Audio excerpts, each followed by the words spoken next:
en Notimar. El invitado.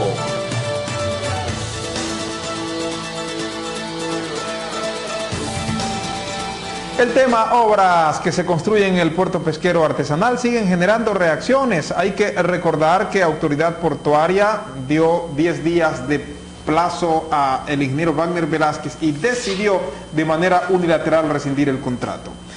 El ingeniero Luis Bravo Esterilla, es gerente de Autoridad Portuaria, ha sido uno de los críticos de la forma como empezaron estas obras. Es bueno conocer su versión en torno a lo que está ocurriendo en este momento. Ingeniero, muy buenas noches, gracias por estar aquí. Bueno, gracias. ¿Qué dice usted frente a lo que está pasando en este momento con el tema obras en el puerto pesquero artesanal, después de que usted ha sido uno de los que criticó incluso la forma como se dieron los contratos? Buenas noches. Bueno, lo dijimos en su debido momento y estos son la cronología de un puerto endeudado, digo yo. Que el puerto está endeudado. ¿La frase que resume todo? La frase que resume todo, y que estoy tratando de escribir un libro sobre esto. ¿Tan allá? Porque tengo toda la información, claro, toda la información la tengo. La manejo toda la información. Y le voy a contar. Ajá, recuerden eso. ¿Qué es lo que ha pasado en estos meses como para que se llegue a eso? Bueno, el 18 de julio, entre el 15 y el 18 de junio, se terminó la concesión. ¿Del año anterior? Del año anterior. Ya un año ahorita. No hay ningún beneficio para el puerto de Esmeralda que no sean deudas. 2 a 3 días de haberse terminado la concesión, se declara recién el puerto en emergencia, apurados. Lo declararon al puerto en emergencia el directorio de Autoridad Portuaria. A la cabeza el señor Tello, porque era el único. Hace un año. Hace un año, el único que opinaba, y el resto solo bajaban la mirada. Entonces, se termina la concesión, y ¿qué es lo que pasa? Se deja concesionado por 20 años lo que mayor ingreso le genera al puerto de Esmeralda, que es el terminal de graneles líquidos con la empresa Biopal. Eso no le dijeron al pueblo de Esmeralda, pues. El Biopal cobra en este momento $18 por la tonelada, y a la Autoridad Portuaria lo que le está pagando es alrededor de $5 o $6. Entonces, por ahí punto 1. 20 años decíamos.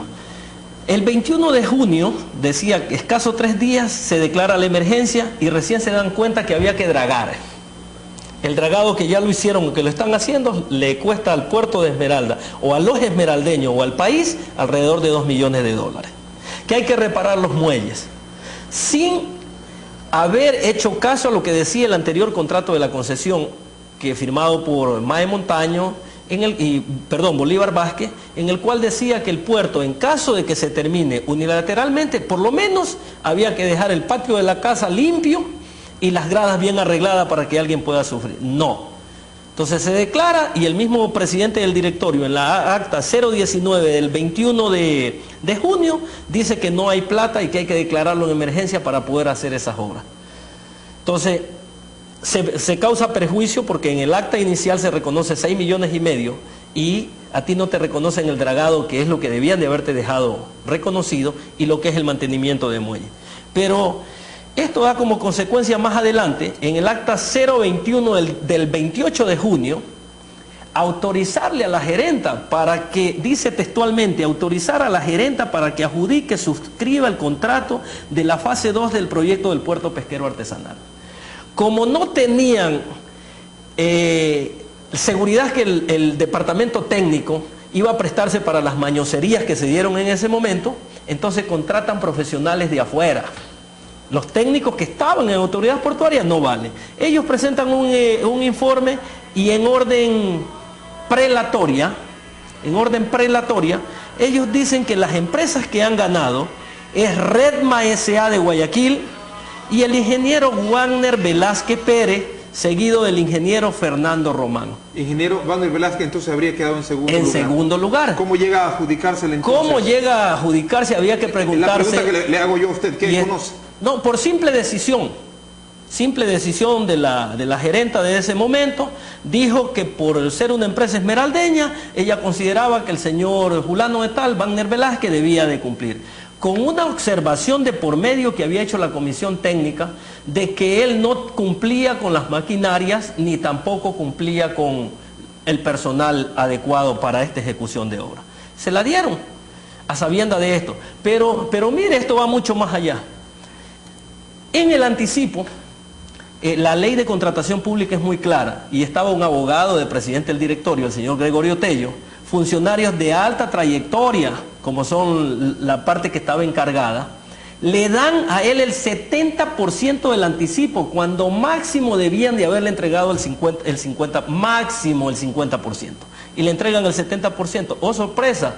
Qué ingenuo todo el grupo, porque le entregaron eso. Y va más allá. Después de esto, cuando viene el presidente de la República, que lo termina el señor Tello, se dan cuenta que hay un avance del 34% de las obras. Y le dan un contrato complementario. ¿Cuándo aparecen los contratos complementarios? Aparecen cuando la obra en su mayoría casi está concluida. Pero le dan el contrato, la señorita Jessica Hansi no lo quiso firmar y se declaró enferma. Y llega el señor Rohrer y lo firma, el contrato de obras complementarias. Y no solamente que firma eso, firma reconocerle intereses a la deuda de los $6.500.000 de la acta de finiquito entre la autoridad portuaria y la compañía Hidalgo. ¿Qué quiere decir? Que el puerto de Esmeraldas se encontrará endeudado no por 6.500.000, actualmente 7 millones y pico, y los intereses que generen de aquí a 5 años, sin haber pasado ni siquiera el año de gracia, que dice, porque le dieron un año de gracia. Entonces este tipo de anomalías eran las que yo esperaba, porque he estado callado, eran las que esperaba que el señor que lo vino a arreglar todo, lo arreglara. ¿A quién se refiere? Al nuevo gerente. Pero demuestra... A don Roberto. A don Roberto. Demuestra que don Roberto es más de lo mismo. Porque votar a 29 trabajadores, terminar una obra en este momento, cuando ya de mal o de bien, el señor Wagner Velázquez, ya le dieron las razones que ya están estipuladas, es lo que debería de ir primero es hacer una investigación sobre el proceso de la contratación y sobre todo ese tema de contratos mal habidos y compras antojadizas que se han hecho al interior de la autoridad portuaria. No, solo se ha relegado a terminar el contrato y a votar 29 trabajadores. ¿Y no se puede considerar como positivo el hecho de que, viendo que no se está cumpliendo, rescindan el contrato? Yo le digo una cosa, el señor Wagner Velázquez es un hombre muy sagaz y hábil en temas de contratación para poder querellar o hacer reclamos. Las obras se terminan, o los contratos, más bien dicho, en el ambiente, en el sector público se termina de dos: mutuo acuerdo, no hay mutuo acuerdo, o mediante un informe de la Contraloría que determine... Es unilateral es unilateral. Pero entonces, ¿qué es lo que él va a apelar? Y el organismo de control no ha intervenido para hacer una auditoría especial al tema. Entonces, esto va a darle largas, van a haber reajuste de precios, y el único que está perdiendo en este tema es el sector pesquero y la comunidad esmeraldeña. Yo le tengo una pregunta al final.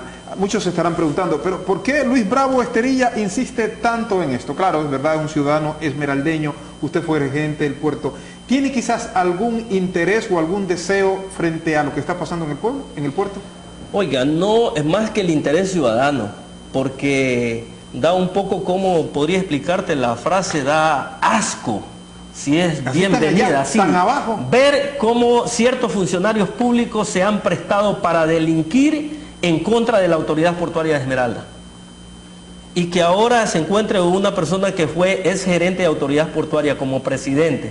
No lo acuso a Derison Romo porque él de puertos no conoce, pero este señor Rafael Plaza, él sí conoce por la realidad. Entonces, o le falta o les tiemblan para ellos poder iniciar acciones con responsabilidades para este tipo de personas, las que han cometido Al final, porque tengo poco tiempo, ¿cómo llevar entonces a la autoridad portuaria a buen puerto? Oiga, yo creo que de aquí a 10 o a 15 años es difícil el puerto que nosotros nos arrimemos, porque todo lo que se toca al interior de la autoridad portuaria en este momento hay pus. Gracias, ingeniero Luis Bravo Esterilla, es gerente de autoridad portuaria. Ha sido pues muy crítico y cree que en realidad las cosas andan muy mal en Autoridad Portuaria de Esmeraldas. Es su versión. Vamos al corte, volveremos enseguida con más noticias para ustedes.